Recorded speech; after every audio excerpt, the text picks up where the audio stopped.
الحمد لله وكفى وسلام على عباده الذين اصطفى أما بعد فأعوذ بالله من الشيطان الرجيم بسم الله الرحمن الرحيم كل نفس ذائقة الموت ثم إلينا ترجعون. وقال الله تعالى في مقام آخر كل نفس ذائقة الموت وإنما توفون أجوركم يوم القيامة فمن زحزح عن النار وأدخل الجنة فقد فاز وما الحياة الدنيا إلا متاع الغرور. وقال النبي صلى الله عليه وسلم تحفة المؤمن الموت.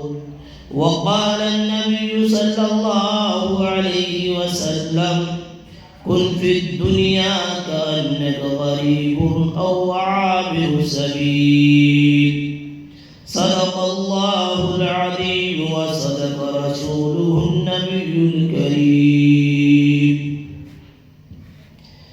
میرے محترم بزرگوں اور عزیز ساتھیوں اور خاص کر میری پردہ نشین ماں بہنوں، میں یہ چاہ رہا ہوں اس وقت میں کچھ باتیں حیات و موت کے تعلق سے کی جائے. حیات یہ زندگی جو ہم گزار رہے ہیں، موت جب یہ زندگی کے بعد جو دوسری زندگی آئے گی میں وہ موت. تو میں یہ چاہ رہا ہوں کہ اس موقع سے اس وقت میں کچھ حیات اور موت کے تعلق سے کچھ باتیں عرض کی جائے. میرے بھائیوں، میرے بزرگوں اور خاص کر میری پردہ نشین ماں بہنوں، یہ ہماری زندگی، یہ دنیا کی زندگی اس چراغ کی طرح ہے جو ہوا میں رکھا ہو، جو ہوا کے جھونکوں میں رکھا ہو. ہاں، ہوا کا جھونکا آئے اور اس چراغ کو بجھا دیتا ہے. اسی طریقے سے جو ہماری دنیاوی زندگی ہے اس ہوا والے چراغ کی طرح ہے. جب ہمارا وقت آئے گا تو یہ ہماری زندگی کا چراغ گل ہو جائے گا، یہ ہماری زندگی کا چراغ بجھ جائے گا. اور اگر میں عرض کر دوں اس ہماری زندگی کی مثال اس پلک کے آنسو کی طرح ہے جو آنسو پلک پر لگ رہا ہو اور پلک جھپکتے ہی وہ خاک میں مل جاتا ہے، وہ آنسو مٹی میں مل جاتا ہے. ایسے ہی میرے بھائیوں، میری بہنوں، میری ماؤں، ہماری زندگی بھی جب اس کا وقت آئے گا مٹی میں مل جائے گی، خاک میں مل جائے گی. یہ ہماری زندگی، یہ دنیاوی زندگی میرے بھائیوں، میری بہنوں، میری ماؤں، یہ عارضی زندگی ہے، یہ عارضی زندگی ہے. ہاں، اس دنیا میں ہمیں ہمیشہ نہیں رہنا ہے، اس دنیا کی زندگی میں ہمیں ہمیشہ نہیں رہنا ہے.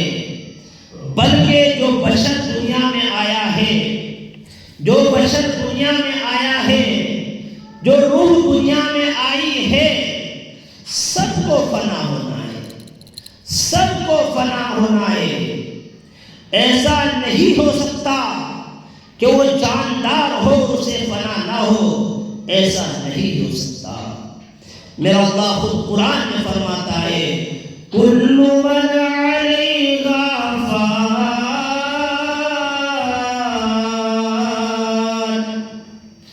جو اس زمین پر ہے سب فانی ہو جائے گا، سب فنا ہو جائے گا۔ وَيَبْقَى وَجْهُ رَبِّكَ ذُو الْجَلَالِ وَالْإِكْرَامِ، صرف اللہ کی ذات عالی باقی رہے گی، صرف اللہ کی ذات مبارکہ باقی رہے گی۔ ساری دنیا فانی ہو جائے گی، دنیا کی ہر شے فانی ہو جائے گی، ہر شے فانی ہو جائے گی۔ میرا اللہ خود قرآن میں ارشاد فرماتا ہے کل نفس ذائقۃ الموت ثم الینا ترجعون، ہر نفس کو، ہر جان کو، ہر روح کو موت کا مزہ چکھنا ہے، موت کا مزہ چکھنا ہے۔ ایسا نہیں ہو سکتا کہ وہ نفس ہو اور اسے موت نہ آئے، ایسا نہیں ہو سکتا، ایسا نہیں ہو سکتا۔ ثم الینا ترجعون، تم سب کو میری طرف لوٹ کر آنا ہے، ہم سب کو اللہ کی طرف لوٹ کر جانا ہے۔ ایسا نہیں ہو سکتا کہ ہمیشہ ہم دنیا میں رہیں، ایسا نہیں ہو سکتا، ایسا نہیں ہو سکتا۔ میرے بھائیوں، میری خاص کر پردہ نشی ماں بہنوں، اللہ نے ہمیں دنیا کے اندر جو بھیجا ہے، آپ غور کیجئے، خود قرآن بیان کرتا ہے الذی خلق الموت والحیاۃ لیبلوکم ایکم احسن عملا۔ اللہ نے موت و حیات کو جو پیدا کیا ہے، کیوں پیدا کیا ہے؟ لیبلوکم، تاکہ اللہ ہمارا امتحان فرمائے، ہمارا امتحان کرے۔ کہیں کا امتحان؟ ایکم احسن عملا، کہ تم میں سے کون اچھے عمل کرتا ہے، تم میں سے کون احسن عمل کرتا ہے۔ اللہ نے ہمیں جو موت و حیات تخلیق کی ہے، جو پیدا کی ہے، اس کی وجہ اللہ کا امتحان ہے، اللہ کا امتحان ہے۔ میرے بھائیوں، میرے بزرگوں، اور خاص کر میری پردہ نشی ماں بہنوں، یہ دنیاوی زندگی، جس دنیاوی زندگی کی رعنائیوں نے، جس دنیاوی زندگی کی زینت نے، اس کی محبت نے ہمیں غافل کر رکھا ہے۔ میں آپ کو یہ بات بتا دینا چاہتا ہوں، یہ دنیاوی زندگی عارضی زندگی ہے، یہ دنیاوی زندگی فنا ہونے والی زندگی ہے، فنا ہونے والی زندگی ہے۔ خود میں پیارے نبی صلی اللہ علیہ وسلم کی زبان مبارک سے نکلے ہوئے الفاظ آپ کے سامنے بتاتا ہوں۔ میرے حبیب صلی اللہ علیہ وسلم فرماتے ہیں کن فی الدنیا، کن فی الدنیا کأنک غریب او عابر سبیل۔ دنیا میں غریب پردیسی کی طرح ہے، پردیسی کی طرح ہے۔ پردیسی جو ہوتا ہے اسے پردیس میں جانے کے بعد کتنی ہی سہولت کی چیزیں مل جائیں، کتنی ہی آرام کی چیزیں مل جائیں، لیکن پردیسی کا دل اپنے گھر کی طرف مائل رہتا ہے، اس پردیسی کا دل اپنے گھر میں رہتا ہے، اور وہ یہ چاہتا ہے کسی طریقے سے میں پردیس سے اپنے گھر پہنچ جاؤں۔ میری ماں، میری بہنوں، میرے بھائیوں، یہ دنیا کی زندگی بھی، ہم یہاں پردیسی ہیں، ہم یہاں پردیسی ہیں، ہاں ہم پردیسی ہیں، اصلی مکان ہمارا یہ دنیا نہیں ہے، یہ دنیا نہیں ہے، یہاں ہم پردیس میں چل رہے ہیں، اصلی مکان ہمارا جنت ہے، اصلی مکان ہمارا جنت ہے۔ میرے حبیب صلی اللہ علیہ وسلم فرماتے ہیں او عابر سبیل، کہ دنیا میں مسافر کی طرح رہے۔ مسافر کو اس بات کا یقین ہوتا ہے کہ مجھے سفر میں کتنی ہی سکون کے سامان مل جائے، کتنے راحت کے سامان مل جائے، لیکن وہ یہ سمجھتا ہے، اس کے دل میں یہ تمنا رہتی ہے کہ کسی طریقے سے میں خیر عافیت کے ساتھ اپنے گھر لوٹ جاؤں، میں اپنے گھر لوٹ جاؤں۔ میرے بھائیوں، میری بہنوں، میری ماں، ہماری دنیاوی زندگی بھی اس مسافر کی طرح ہے۔ ہم سب ایمان والوں کے دل میں یہ بات رہنی چاہیے کہ ہاں یہ دنیا کا مکان یہ عارضی مکان ہے، اصلی مکان تو ہمارا آخرت ہے، اصلی مکان تو ہمارا جنت ہے، جنت ہے، جنت ہے۔ لیکن میرے بھائیوں، اے میری بہنوں، اے میری ماں، اس دنیاوی زندگی نے ہمیں اللہ سے، اللہ کے رسول سے غافل کر دیا۔ ہم یہ سمجھ بیٹھے کہ یہ دنیاوی جو زندگی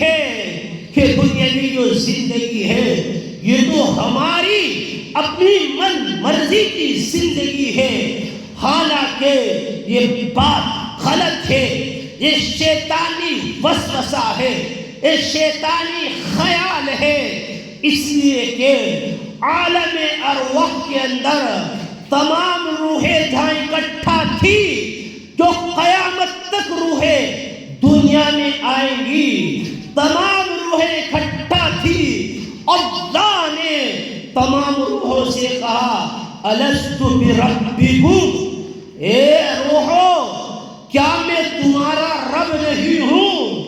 کیا میں تمہارا پالنہار نہیں ہوں؟ کیا میں تمہارا پروردگار نہیں ہوں؟ میرے بھائیوں، میری بہنوں، میری ماں، قالو، سب نے کہا تھا، سب روحوں نے کہا بلا وربنا، اے پروردگار کیوں نہیں، یقینی طور سے آپ ہمارے رب ہیں، آپ ہمارے پالنے والے ہیں، آپ ہمارے پروردگار ہیں۔ لیکن میرے بھائیوں، میری بہنوں، میری ماں، ہم اللہ سے وہ عہد کیا ہوا بھول گئے، ہم بھول گئی جو اللہ سے ہم عہد کر کے دنیا میں آئے تھے، ہم نے اپنے رب کو رب مانا تھا، تمام روحوں نے رب کو رب مانا تھا، اور یہ کہا تھا قالوا بلا وربنا، کہ ہاں اے میرے ہمارے پروردگار آپ یقینی ہمارے رب ہیں، یقینی ہمارے رب ہیں۔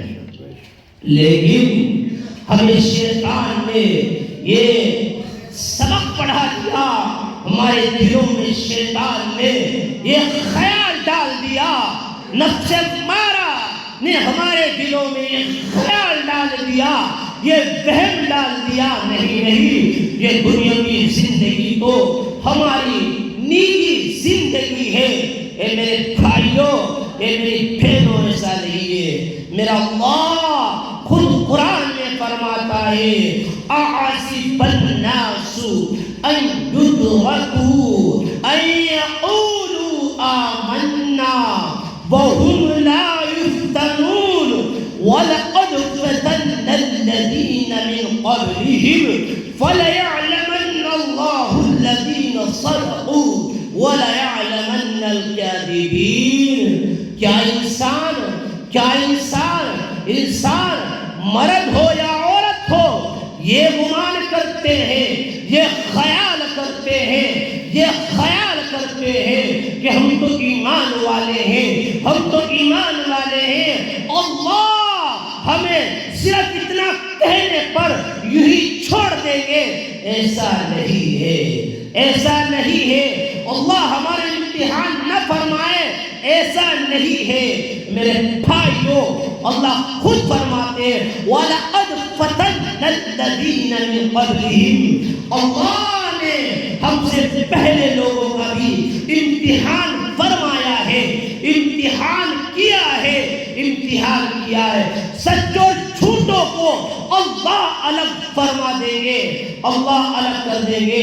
اے میرے بھائیوں، اے میری بہنوں، اے میری ماؤں، یہ دنیاوی زندگی، یہ دنیاوی زندگی ایسا نہیں کہ اللہ اس کا ہم سے امتحان نہ فرمائے، اس کا حساب کتاب نہ لے، ایسا نہیں ہو سکتا۔ اس خیال کو دماغ سے نکال دینا چاہیے، اس شیطانی وسوسے کو دماغ سے نکال دینا چاہیے کہ دنیا کی زندگی ہماری نیکی زندگی ہے۔ اے میرے بھائیوں، اے میری پردہ نشیمہ بہنوں، ایسا نہیں ہے۔ اللہ نے ہمیں دنیا کے اندر جو بھیجا ہے وہ امتحان کے لیے بھیجا ہے، آزمائش کے لیے بھیجا ہے، آزمائش کے لیے بھیجا ہے۔ اس دنیاوی زندگی میں جو اپنے امتحان میں کامیاب ہو جائے گا، اللہ اسے راحت، چین، سکون عطا فرمائیں گے، اور جس میں فیل ہو گیا تو اس کی دنیاوی زندگی بھی تباہ اور برباد ہو جائے گی، اور آخرت تو یقین برباد ہو جائے گی۔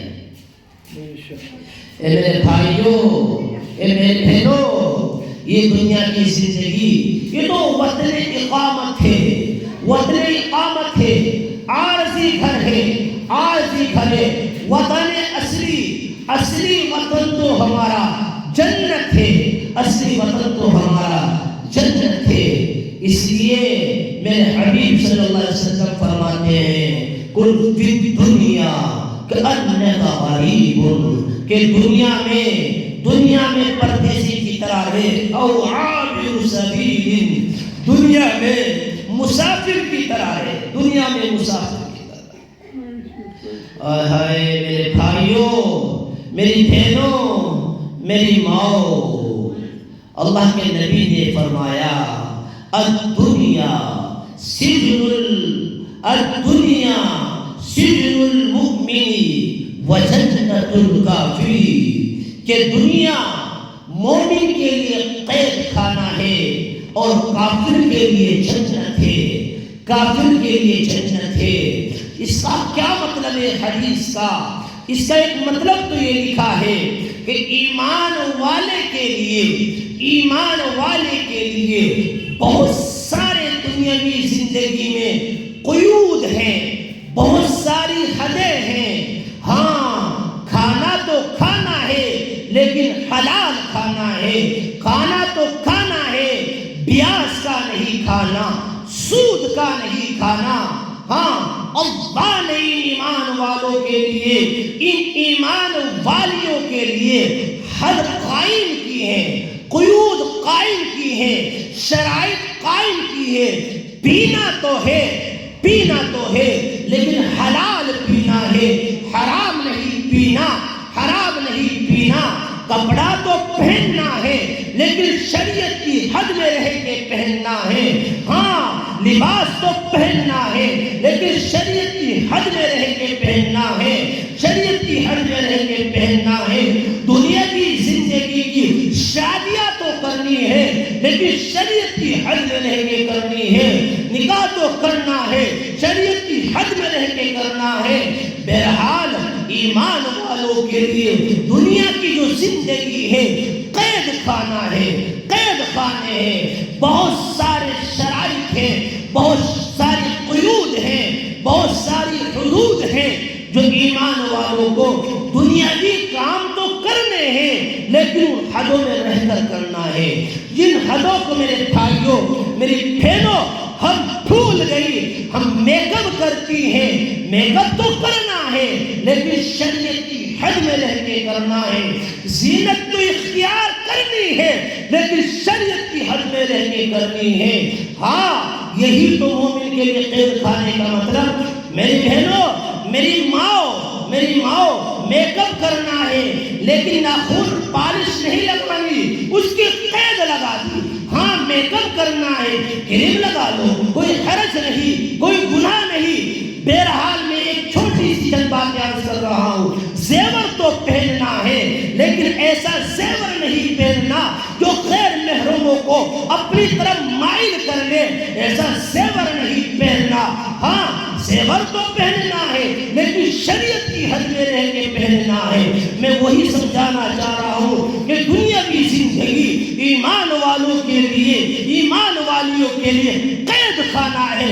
قید خانے کا مطلب عرض کر رہا ہوں کہ دنیاوی زندگی کی جتنی ضروریات ہیں، جو حاجات ہیں، انہیں پورا تو کرنا ہے لیکن شریعت کی حد میں رہ کے کرنا ہے. شریعت کی حد میں رہ کے کرنا ہے. وجنت الکافر، کافر کے لیے جنت ہے. کافر کے اس کے لیے کوئی منکر خدا کے لیے کیا قید ہے؟ کوئی قید نہیں. منکر خدا کے لیے کوئی شرط نہیں. جو وہ اللہ کا انکار کرنے والا ہے، جو اللہ کے رسول کا انکار کرنے والا ہے، اور اس کے لیے کیا حد اور کیا قید ہے؟ حد و قیود تو اس کے لیے ہیں جو ایمان والے ہیں، جو ایمان والیاں ہیں. حدود و قیود تو ان کے لیے قائم ہے. وجنت الکافر. اس کا دوسرا مطلب یہ لکھا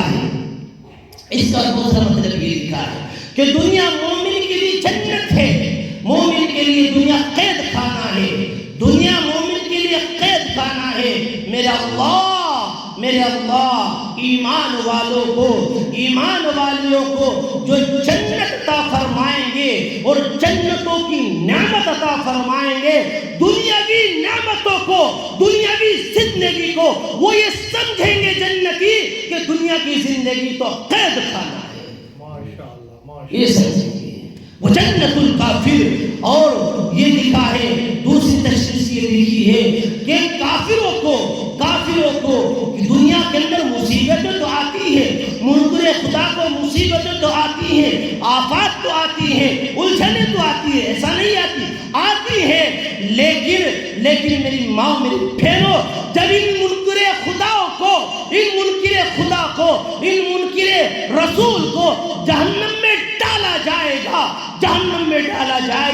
دنیا کی ساری نعمتوں کو، دنیا کی ساری آشائش کو، دنیا کی ساری زیب و زینت کو، سب کو بھول جائے گا اور وہ یہ سمجھے گا کہ جہنم کی زندگی سے دنیا کی زندگی میرے لیے جنت تھی. وہ یہ سمجھے گا. بہرحال میری ماں، میری بہنوں، ہمیں دنیا کی زندگی تو گزارنی ہے لیکن شریعت کی حد میں رہ کے گزارنی ہے. ہاں شریعت کی حد میں رہ کے گزارنی ہے. اور دنیا سجن المؤمن، دنیا مومن کے لیے قید خانہ ہے اور کافر کے لیے جنت ہے. اللہ میرے بھائیوں، میرے بزرگوں، میری ماں، میری بہنوں، یہ دنیاوی زندگی عارضی ہے. چل دیں گے، ایک دن ایسا آئے گا، ایک وقت ایسا آئے گا، یہ دنیاوی زندگی ختم ہو جائے گی. جس دنیاوی زندگی نے ہمیں اللہ سے غافل کر دیا، جس دنیاوی زندگی نے ہمیں اللہ کے رسول کی محبت سے غافل کر دیا، اے میری ماں، جس دنیاوی زندگی کی رعنائیوں نے، اس کی چمک دمک نے ہمیں اللہ اس کے رسول سے غافل کر دیا، یہ ختم ہو جائے گی. ایسا خود اللہ قرآن میں فرماتے ہیں، اِذَا جَاءَ أَجَلُهُمْ لَا يَسْتَأْخِرُونَ سَاعَةً وَلَا يَسْتَقْدِمُونَ. کہ جب موت آئے گی، جب موت، اجلہم کا ترجمہ یہی ہے، جب موت آئے گی، لا يستأخرون ساعة ولا يستقدمون، نہ ایک سیکنڈ پیچھے ہوگی، نہ ایک سیکنڈ آگے مقررہ پر آ کر رہے گی۔ ایسا نہیں ہو سکتا، ایسا نہیں ہو سکتا کہ وہ زیرو ہو، وہ جاندار ہو اور اس کو موت نہ آئے، ایسا نہیں ہو سکتا۔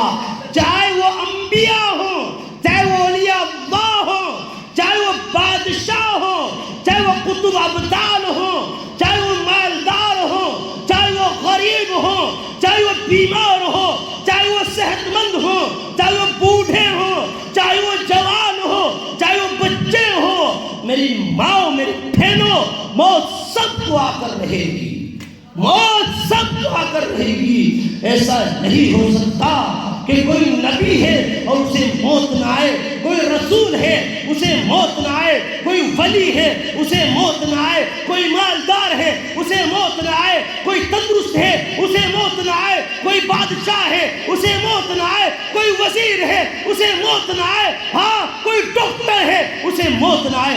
ایسا نہیں ہو سکتا، ایسا نہیں ہو سکتا، ایسا نہیں ہو سکتا۔ میرے بھائیوں، میرے بزرگوں، میری ماں میری بہنوں، یہ آنی ہے، یہ آنی ہے، یہ آنی ہے۔ کل نفس ذائقۃ الموت، ہاں ہر نفس کو موت کا مزہ چکھنا ہے، ہر نفس کو موت کا مزہ چکھنا ہے، اور جب آئے گی کوئی روک نہیں سکتا، کوئی روک نہیں سکتا۔ کوئی اگر نبوت اور رسالت موت کے لیے رکاوٹ ہوتی، کسی نبی کو موت نہ تھی، کسی رسول کو موت نہ تھی، اگر ولایت رکاوٹ ہوتی موت کے لیے، کسی ولی اللہ کو موت نہ تھی، اگر کسی کوئی بادشاہ موت کے لیے رکاوٹ ہوتی تو فرعون کو موت نہ تھی، اگر مالداری موت کے لیے رکاوٹ ہوتی قارون کو موت نہ تھی، اگر وزارت موت کے لیے رکاوٹ ہوتی حامان کو موت نہ تھی، اگر دوائیاں موت کے لیے رکاوٹ ہوتی تو جالینوس حکیم کو، جالینوس کو، افلاطون کو موت نہ تھی، اگر پہلوانی، اگر تندرستی، اگر قوت و طاقت موت کے لیے رکاوٹ ہوتی تو رستم و سہراب کو موت نہ تھی، موت نہ تھی۔ لیکن میرے بھائیوں، میرے بزرگوں، میری بہنوں، میری ماں، ان سب کو موت آئی ہے، ان سب کو موت آئی ہے، کوئی نہیں بچا دنیا کے اندر، سب کو موت آئی ہے۔ اللہ اللہ، میں وہی عرض کر رہا ہوں، موت یقینی آئے گی، موت یقینی آئے گی۔ حضرت سلیمان علیہ السلام بڑے نبی بھی ہیں، نبی بھی ہیں، اس کے ساتھ ساتھ میں حضرت سلیمان علیہ السلام نبی بھی ہیں، نبی ہونے کے ساتھ ساتھ میں اللہ نے دنیا کے اندر بادشاہت عطا فرمائی۔ حضرت سلیمان کو نبوت کے ساتھ ساتھ میں اللہ نے بادشاہت عطا فرمائی، اور کیسی بادشاہت کی حضرت سلیمان علیہ السلام کی؟ حضرت سلیمان علیہ السلام کی ایسی بادشاہت کی نہ دنیا میں کسی کو ملی اور نہ ملے گی، نہ ملے گی۔ حضرت سلیمان علیہ السلام کی جو بادشاہت تھی انسانوں پر بھی تھی، جناتوں پر بھی تھی، حیوانوں پر بھی تھی، درندوں پر بھی تھی، پرندوں پر بھی تھی، سب پر حضرت سلیمان علیہ السلام کی بادشاہت تھی، سب پر بادشاہت تھی۔ ہے نا وہ کیڑیوں کا واقعہ قرآن میں موجود ہے کہ وہ کیڑی حضرت سلیمان علیہ السلام کا لشکر چلا جا رہا تھا، وہ کیڑی آپس میں بات کرنے لگی کہ حضرت سلیمان علیہ السلام کا لشکر آ رہا ہے، اپنے بلوں میں گھس جاؤ، اپنے بلوں میں گھس جاؤ۔ بہرحال فتبسم ضاحكا من قولها، حضرت سلیمان علیہ السلام ان کی اس بات سے ہنسے، مسکرائے، تبسم کیا۔ سمجھ نہیں آ رہا ہے حضرت سلیمان علیہ السلام کی جو بادشاہت تھی ان کیڑیوں پر بھی تھی، ان کیڑیوں پر بھی تھی، سب پر تھی۔ وہ حضرت سلیمان علیہ السلام جنہوں نے بیت المقدس کو تعمیر کرایا، جنہوں نے بیت المقدس کو، مسجد اقصی کو تعمیر کرایا تھا، بنوایا تھا، ہاں خود ایک شیشے کے کمرے میں بیٹھ گئے نگرانی کرنے کے لیے، اور جناتوں کے ذریعے مسجد اقصی جسے ظالم برباد کرنے پہ لگے ہوئے ہیں، اللہ ان ظالموں کو ہی برباد کر دے۔ بہرحال اس مسجد اقصی کی تعمیر جناتوں سے کرائی، اس مسجد اقصی کی تعمیر جناتوں سے کرائی۔ خود شیشے کے کمرے میں نگرانی کرنے کے لیے حضرت سلیمان علیہ السلام بیٹھ گئے۔ اے میری ماں، میری بہنوں، میرے بزرگوں، سنو غور سے، توجہ سے سنو۔ حضرت سلیمان علیہ السلام کو اسی حال میں موت آ گئی، اسی حال میں موت آ گئی۔ بہرحال لکھا ہے کتابوں کے اندر، جنات بیت المقدس کو، مسجد اقصی کو بنانے میں لگے ہوئے ہیں، اسی کام میں لگے ہیں، لیکن اللہ کی مصلحت حضرت سلیمان علیہ السلام کا جو جسم اطہر تھا وہ چوں کا تو لاٹھی کے سہارے کھڑا رہا، روح تو نکل گئی لیکن کھڑا رہا، ایسی چوں کا تو کھڑا رہا۔ میری بہنوں، میری ماں، سنو، میں اس نبی اور بادشاہ کی بات کر رہا ہوں جس نبی کو ساری دنیا پر سلطنت اور بادشاہ حاصل تھی، میں اس نبی رسول کی بات کر رہا ہوں۔ بہرحال جنات اس مسجد اقصی کو بنانے لگے، بیت المقدس کو بنا رہے تھے۔ جب مسجد اقصی کی تعمیر پوری ہو جاتی ہے، اس کی تعمیر پوری ہو جاتی ہے، عمارت پوری ہو جاتی ہے، پھر کیا ہوتا ہے؟ حضرت سلیمان علیہ السلام کا وہ عصا، وہ لاٹھی نیچے گر جاتی ہے، حضرت سلیمان علیہ السلام بھی نیچے گر جاتے ہیں۔ میرے بھائیوں، میری بہنوں، میں بتانا چاہ رہا ہوں، اگر موت رکاوٹ ہوتی، نبوت و رسالت حضرت سلیمان علیہ السلام کو موت نہ آتی، کیونکہ آپ نبی بھی تھے، آپ بادشاہ بھی تھے، اور وہ بادشاہ تھے جن کی بادشاہ دنیا کی ہر چیز پر، درندوں پہ، پرندوں پہ، چرندوں پہ، حیوانوں پہ، جناتوں پہ، انسانوں پہ، سب پر تھی۔ لیکن آخرکار حضرت سلیمان علیہ السلام کو بھی موت آئی، میری بہنوں، میری ماؤں، میرے بزرگوں، میرے حبیب، آپ کے حبیب صلی اللہ علیہ وسلم، جس کی وجہ سے، جن نبی کی وجہ سے دنیا کو بنایا گیا، ان کو بھی موت آئی، وہ بھی دنیا میں نہیں رہے۔ ہم تم تو کس کھیت کی مولی ہیں، تم تو کس کھیت کی گاجر ہیں، وہ نبی رسول جن کی وجہ سے اس دنیا کو بنایا گیا، وہ بھی دنیا میں نہیں رہی، وہ بھی دنیا سے چل بسے، وہ بھی دنیا سے چلے گئے، اور ان کے بڑے شہدائی، بڑے فدائی صحابہ کرام رضی اللہ عنہم اجمعین موجود تھے، لیکن کوئی نہیں روک پایا، نہ کوئی حضرت عمر روک پائے، نہ حضرت ابو بکر روک پائے، نہ حضرت عثمان غنی روک پائے، نہ حضرت علی روک پائے، نہ نبی کی نبوت روک پائی، نہ نبی کی رسالت روک پائی، نہیں روک پائے۔ موت آ گئی تو آ گئی، اذا جاء اجلهم لا يستغفرون ساعة ولا يستقدمون، جب موت آئے گی اپنے وقت کے مقررہ پر آ کر رہے گی، کوئی موت کو نہیں روک سکتا، جو بشر ہے، جو ذی روح ہے، جو جاندار ہے، جو نفس ہے، اسے موت آ کر رہے گی۔ اور کسی بزرگ نے کہا ہے، موت پر حق ہے، کفن میں شک ہے، موت پر حق ہے، کفن میں شک ہے۔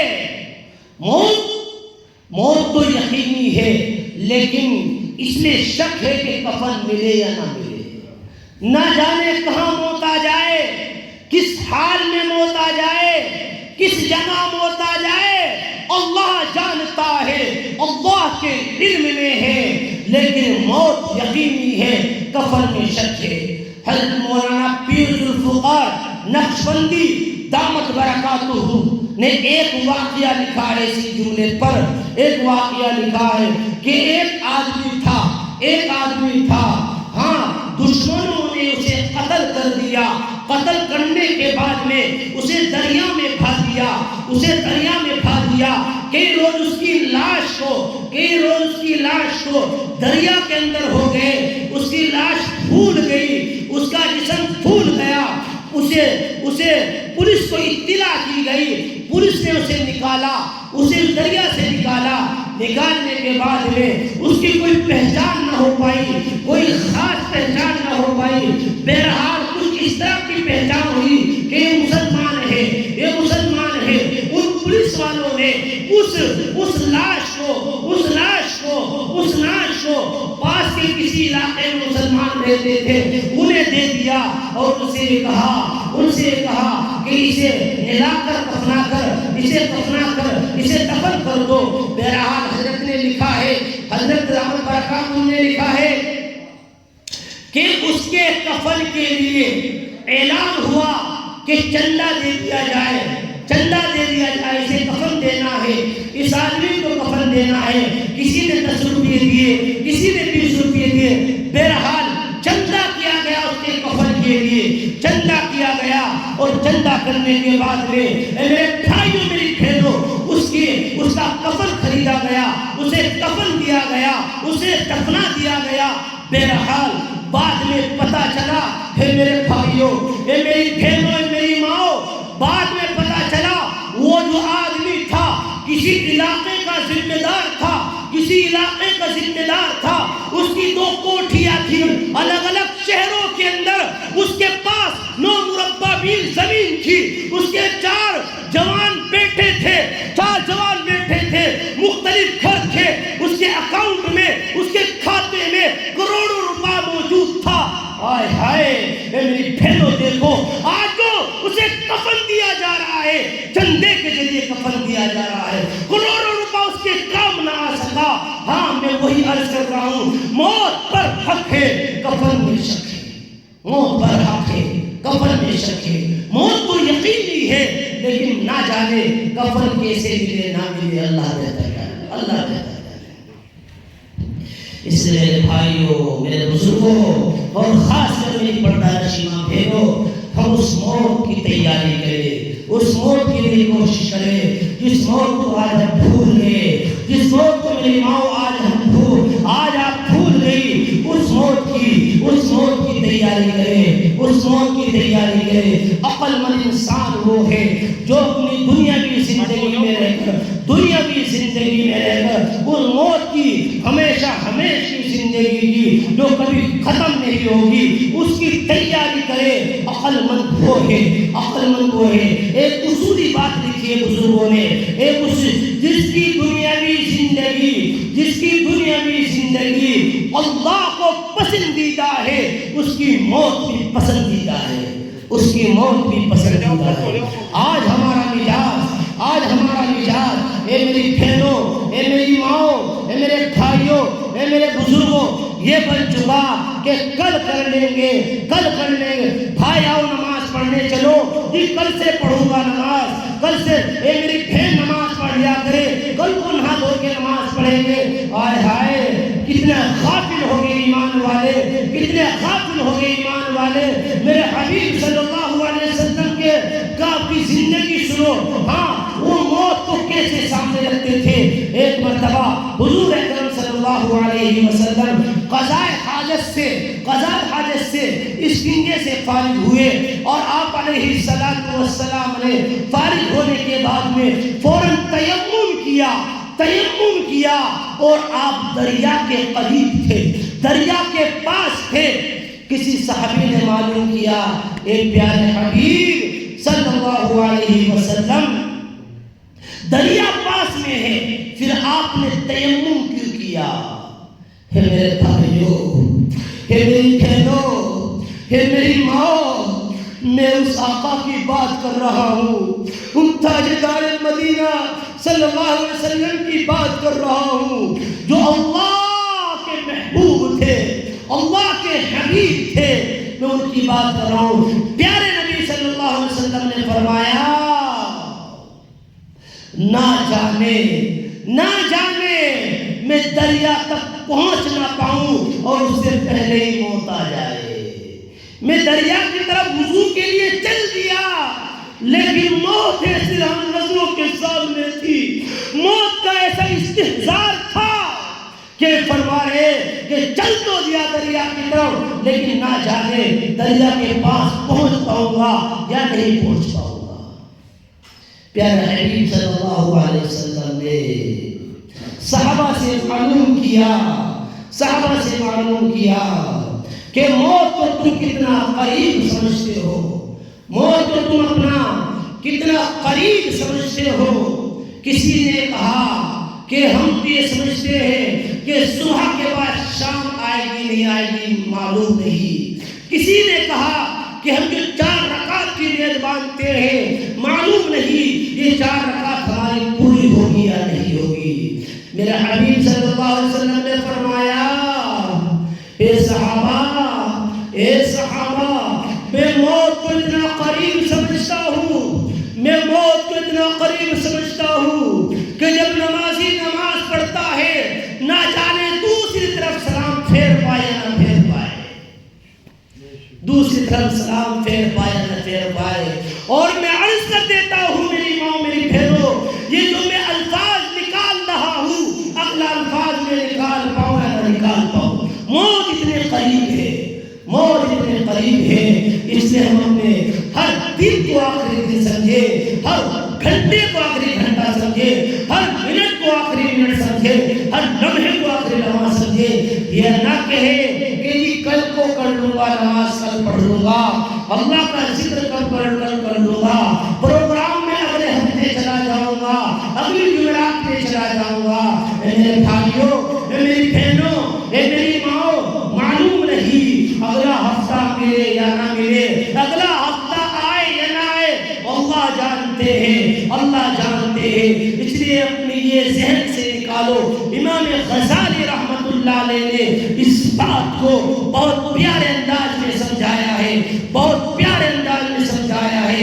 امام غزالی رحمت اللہ علیہ فرماتے ہیں کہ ایک بادشاہ تھا، اس بادشاہ کو بلایا، اس بادشاہ نے کسی آدمی کو بلایا اور اسے یہ کہا کہ یہ ٹوکری لے اور یہ میرا جو باغ ہے، جو ایک بہت بڑا باغ ہے، اس میں جو سب سے عمدہ پھل ہے، جو اس میں سب سے اچھے پھل ہیں، ان کو توڑ کر لے آ، میں تجھے بہت زیادہ انعام دوں گا،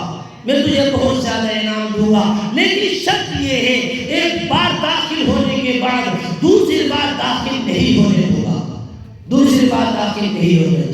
اے میرے بھائیوں، اے میری بہنوں، جو یہ کہتے ہیں کل کو کر لیں گے، نماز کل کو پڑھ لیں گے، ہاں قرآن کل کو پڑھ لیں گے، دینی مجلس میں کل کو چلے جائیں گے، سنیں میری بہنیں، میری مائیں، میرے بھائیوں، غور سے سنو۔ وہ آدمی باغ میں داخل ہوا، دیکھا باغ میں داخل ہونے کے بعد میں ایک پھل کا جو باغ تھا وہ بڑا باغ تھا، اس پھل کے باغ میں کچھ پیڑوں پر عمدہ پھل آ رہے تھے۔ وہ پھر اس سے اگلے درجے میں گیا، وہاں دیکھا اس اگلے والے حصے میں اور زیادہ اچھے پھل تھے، تیسرے حصے میں اور زیادہ اچھے پھل تھے۔ بہرحال وہ پھر آخری حصے میں گیا تو وہاں دیکھا، وہاں اس نے سمجھا کہ آگے جب چلتا رہوں گا اگلے حصوں میں پھل عمدہ آتے رہیں گے، وہ یہ سمجھتا ہوا، اس نے یہ سمجھا اگلے حصے میں اس سے بھی اچھے پھل ہوں گے باغ کے، تو میں اس میں سے پھل کو توڑ لوں گا۔ وہ ایسے ہی کرتا باغ کے آخر اور اینڈ میں پہنچ گیا، وہاں دیکھا اس اینڈ والے حصے میں کچھ بھی پھل نہیں تھے، وہ درخت جو تھے بغیر پھل کے تھے، ان پہ کوئی پھل نہیں تھا۔ وہ اپنے ہاتھ کو پیشانی میں مارنے لگا، پیشانی میں مارا، شرمندہ ہونے لگا، یہ کیا ہوا، یہ میری ٹوکری خالی کی خالی رہ گئی، میں اسی چکر میں رہا کہ جو آخری درجہ ہوگا، جو باغ کا آخری حصہ ہوگا، ہاں اس میں سے پھل توڑ لوں گا اور بادشاہ سے انعام حاصل کر لوں گا۔ امام غزالی رحمت اللہ علیہ فرماتے ہیں وہ جو بادشاہ ہے وہ اللہ ہے، وہ بادشاہ اللہ ہے، وہ بادشاہ اللہ ہے، اور یہ جو آدمی ہے یہ ہم ہیں، یہ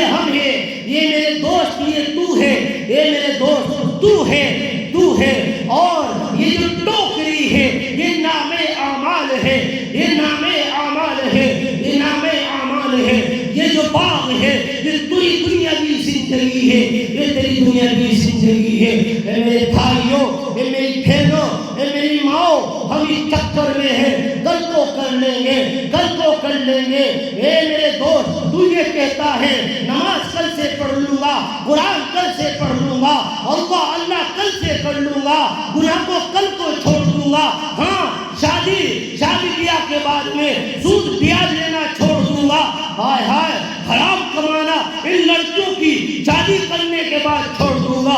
اے میرے دوست، یہ جو تیرا ٹوکری ہے، جو تیرا نام اعمال ہے، کب اس آدمی کی طرح جس کی ٹوکری خالی آ گئی اور وہ ہاتھ کو اپنی پیشانی میں ماننے لگا اور شرمندہ ہونے لگا کہ کچھ بھی ہاتھ نہ آیا۔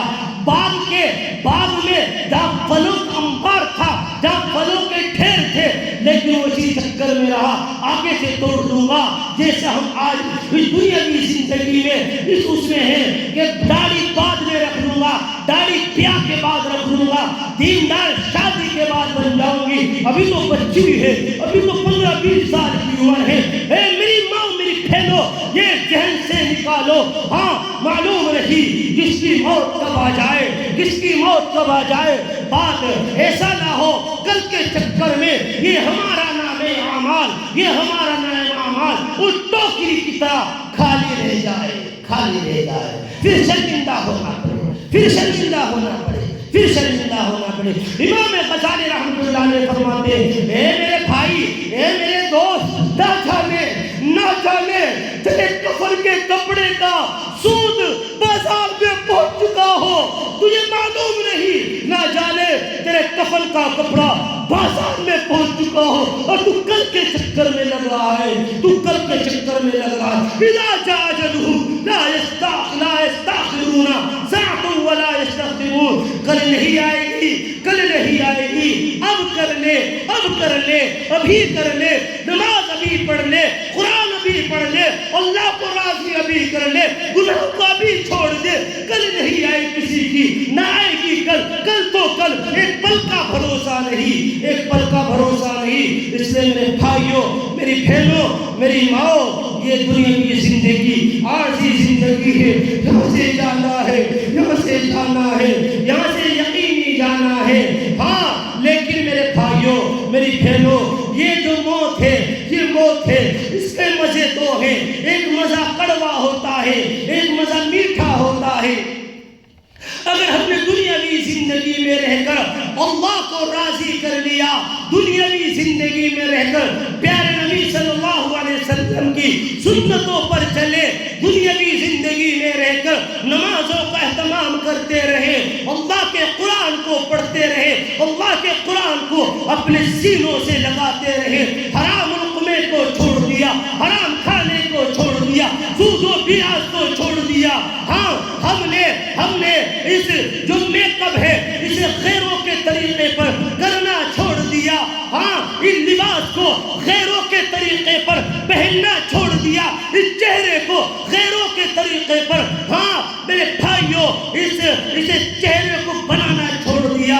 تو میری ماں، میری بہنوں، میرے بھائیوں، میرے بزرگوں، ہاں یہ جو موت کا مزہ ہے پھر انشاءاللہ میٹھا ہوگا، پھر مزے دو ہوتے ہیں، ایک کڑوا ہوتا ہے، ایک میٹھا ہوتا ہے۔ اگر ہماری دنیا کی زندگی اللہ کی رضا میں نکل گئی، ہماری دنیاوی زندگی اللہ کو راضی کرنے میں خرچ ہو گئی، یقینی طور سے میں یہ سمجھتا ہوں موت کا مزہ انشاءاللہ میٹھا ہوگا، موت کا مزہ میٹھا ہوگا، یقینی میٹھا ہوگا۔ جب کوئی مومن بندہ دنیا سے جاتا ہے، جنت کے فرشتے جنت کی خوشبو لے کر آتے ہیں اور ایک رومال اس پر رکھتے ہیں اور اس کی روح کو قبض کر لیتے ہیں، اور کس طرح ایمان والے کی، اللہ کو راضی کرنے والے کی، بندی کی روح کس طرح قبض ہوتی ہے، جیسے مکھن میں سے بال نکال دیا جائے، جیسے مکھن میں سے بال نکال اس لیے میرے بھائیوں، میری بہنوں، میری ماؤں، ہاں ہم اللہ کو راضی کر لے. یہ عارضی زندگی اللہ نے ہمیں دی ہے. ایمان والے کی زندگی پر اللہ کے جو عاشق ہوتے ہیں، جو میری ماں میری بہنیں اللہ کی عاشق ہوتی ہیں، اللہ کے رسول کی عاشق ہوتی ہیں، اللہ کے رسول کی عاشق ہوتی ہیں. سنو میری ماں میری بہنوں، اس بندے یا بندی کی موت پر آسمان بھی روتا ہے، اس بندے بندی کی موت پر زمین بھی روتی ہے، زمین بھی روتی ہے. یہاں اس اللہ کے عاشق، اللہ کے عاشق، اللہ کے رسول کا جو عاشق ہوتا ہے، جو بندہ یا بندی ہوتی ہے، ہاں جہاں سے اس کا رزق اترتا ہے آسمانوں سے، وہ آسمان روتا ہے اس کی موت پر.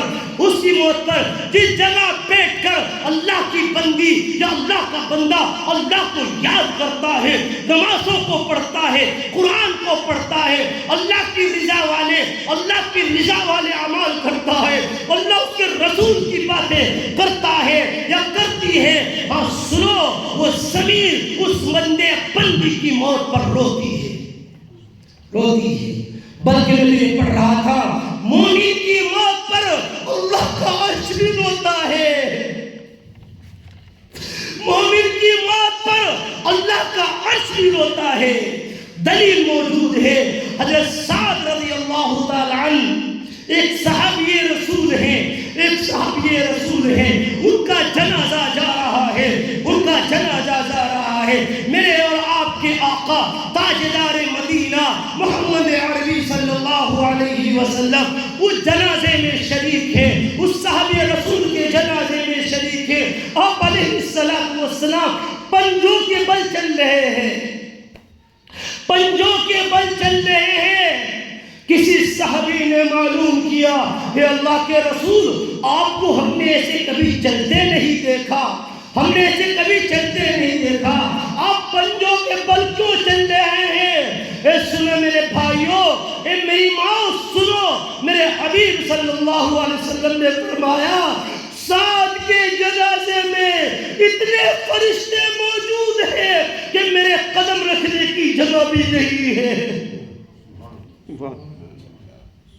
میرے قدم رکھنے کی جگہ بھی نہیں ہے، اس لیے پنجوں کے بل چل رہا ہوں. میرے حبیب صلی اللہ علیہ وسلم فرماتے کہ سعد کی موت پر، حضرت سعد کی موت پر اللہ کا عرش 3 دن تک روتا رہا. اللہ کا عرش 3 دن تک روتا رہا. میرے بھائیوں میری بہنوں، اس نفس میں تھوڑی سی چھری چلا لو، ہاں اس شیطان سے اپنی حفاظت کر لو. ہماری موت پر اللہ کا عرش بھی روئے گا انشاءاللہ تعالی. لیکن تھوڑا سا اپنے نفس پر کنٹرول کر لے، شیطان سے حفاظت کر لے. جب مومن بندہ یا مومن بندی کا جنازہ جاتا ہے تو میرے بھائیوں میرے بزرگوں میری ماں بہنوں، اللہ فرشتوں سے کہتے ہیں اس بندے کے استقبال کے لیے کھڑے ہو جاؤ، اس بندی کے استقبال کے لیے کھڑے ہو جاؤ. فرشتے اس کا استقبال کرتے ہیں.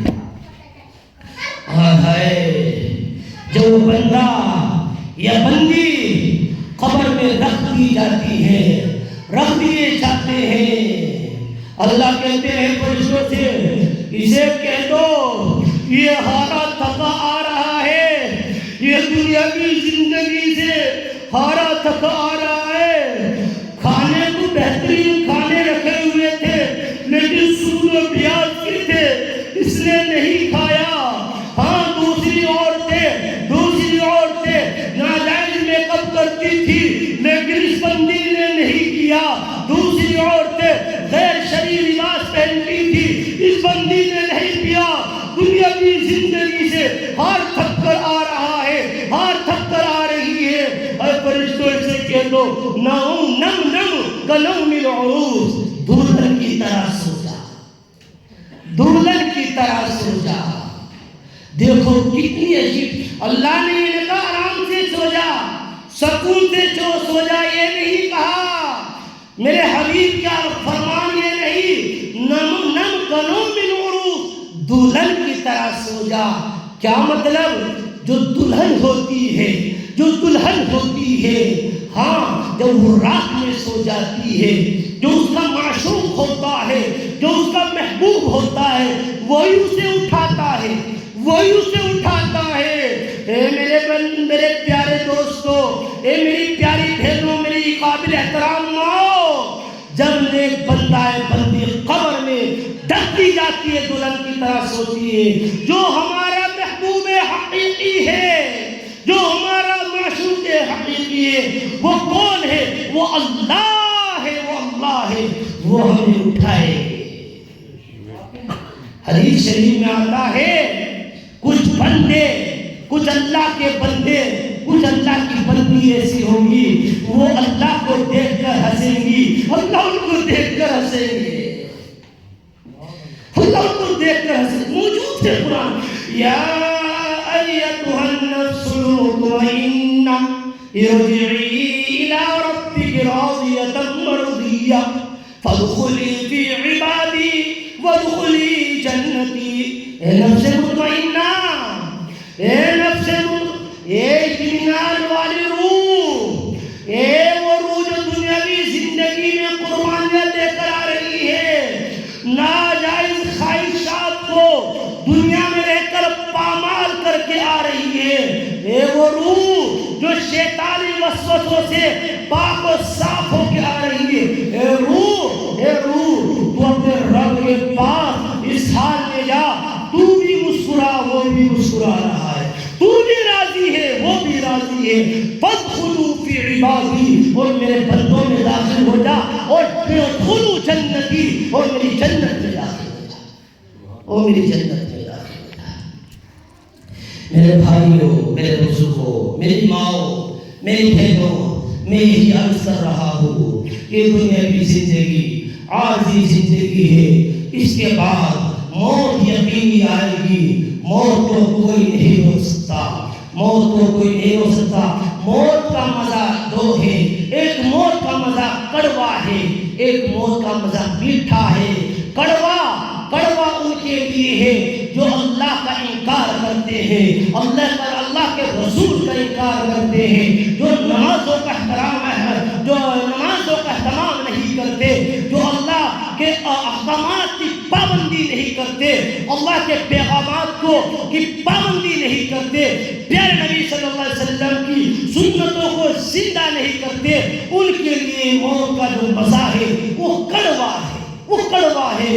اور جو اللہ کے عاشق بن کر جاتے ہیں، جو اللہ کے عاشق بن کر جاتے ہیں، اللہ کے رسول کے عاشق بن کر جاتے ہیں، یقینی طور سے ان کے لیے موت کا مزہ میٹھا ہے، میٹھا ہے۔